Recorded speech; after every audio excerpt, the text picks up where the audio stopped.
Welcome back. So in this lesson, what we're going to do is deploy a virtual network gateway. What this virtual network gateway is going to do is essentially serve as the endpoint for our VPN connection between our on-prem and our VNet AZ2 network.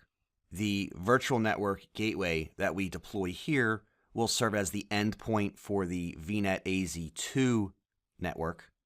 And then when we're done in this lesson, we'll deploy a local network, which will represent the endpoint for the remote network or the on-prem network. So let's go ahead and deploy our virtual network gateway.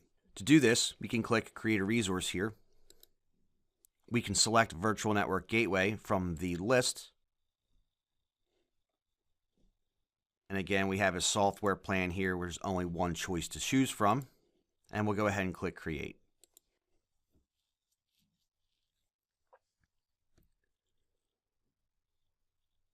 What we're going to do is give our gateway a name. So I'll call it GW VNet AZ2. Now, if we hover over the icon here, we can click More to learn more about the different VPN gateways. Now, I covered some of this earlier on before we got into the deployment, so I'm not going to hit this too hard here. But what I wanted to do is scroll down and show you a little bit about the express route, which we're not going to be using.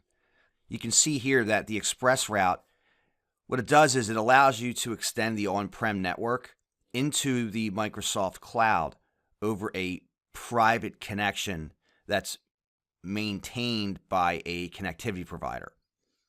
So you're not using the public internet to create your site-to-site VPN. You're creating an express route over a private connection. Now, what this does is allow for more reliability, faster speeds, lower latency, and of course, higher security since you're not going over the public internet. Now, of course, there's a cost that's associated with express route.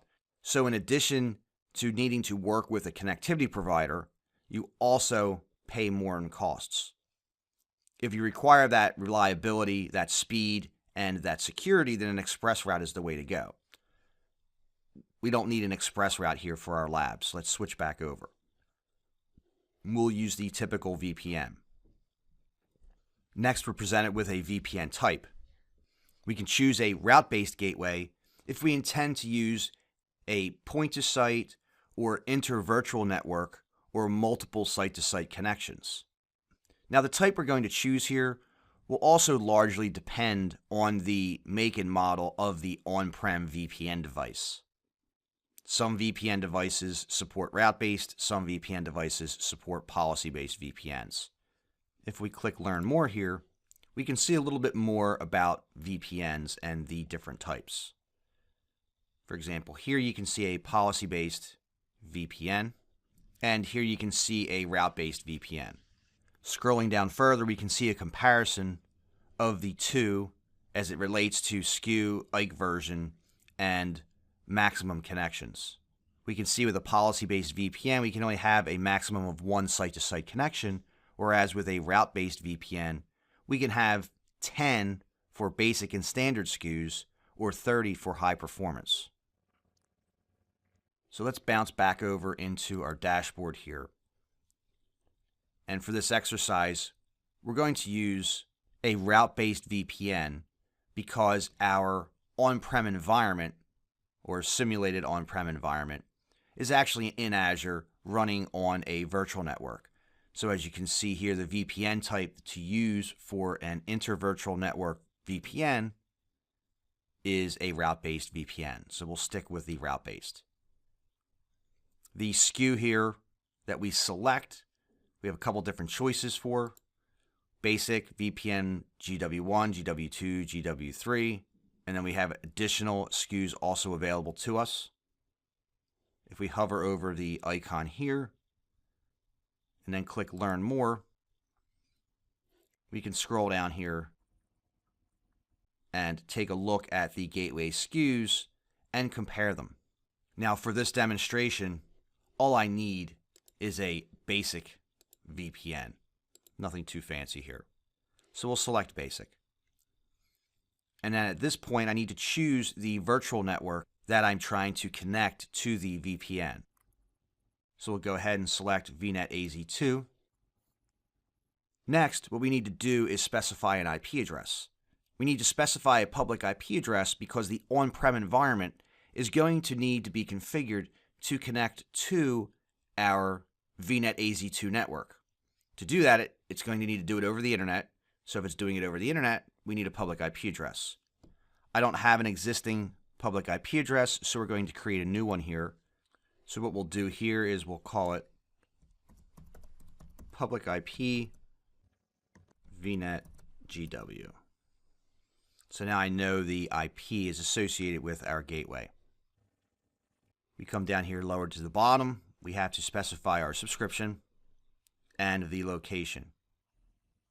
Notice it already found our resource group. And if we hover over the icon here, it tells us that the gateway will automatically be created in the same resource group as the chosen virtual network. Since we chose our VNet AZ2 virtual network, it's putting it in the same resource group with that network. Now, Microsoft recommends that you use validated VPN devices for your gateway. Now, what this means is there's only so many devices that Azure is confirmed to work with when deploying a VPN. And if we click on documentation here, we can see the list of supported devices. This list has grown quite a bit over the last year.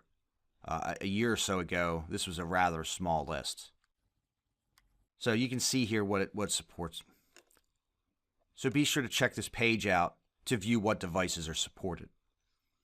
Let's bounce back over into our dashboard here. Since we're going to be using all Azure equipment, then it's not going to matter to us. So we'll go ahead and click Create. Now, creating a virtual network gateway can take upwards of 45 minutes, and that's no joke. I mean, it does take quite a while for this thing to get deployed. And the reason it takes so long to deploy is because a virtual network gateway is actually composed of at least 2 virtual machines that you can't see. And these virtual machines, as part of this VNet gateway deployment, are deployed to the gateway subnet that we set up earlier. And what these VMs do is they're actually configured by Azure automatically to contain routing tables and gateway services that are specific to the gateway that we're setting up. Although we can't configure or do anything with those VMs, just know that they're there, and that's part of this deployment process, and is one of the main reasons it takes so long for this process to complete. Now, what I've already done on the on-prem side, outside of this lab, I've done this to prepare for this lab, is I've created a gateway subnet and a virtual network gateway on the on-prem side so I can be prepared to make this connection. You don't need to see me create 2 VNet gateways and 2 gateway subnets. So I've gone ahead and created those resources in the on-prem environment separately. So once our VNet gateway here is deployed, the next steps will follow will be to deploy a local gateway that references the on-prem environment, and then we'll go into the on-prem environment and create a local gateway that references the VNet AZ2 environment. Once we have those pieces together, we'll put the VPN connection in place.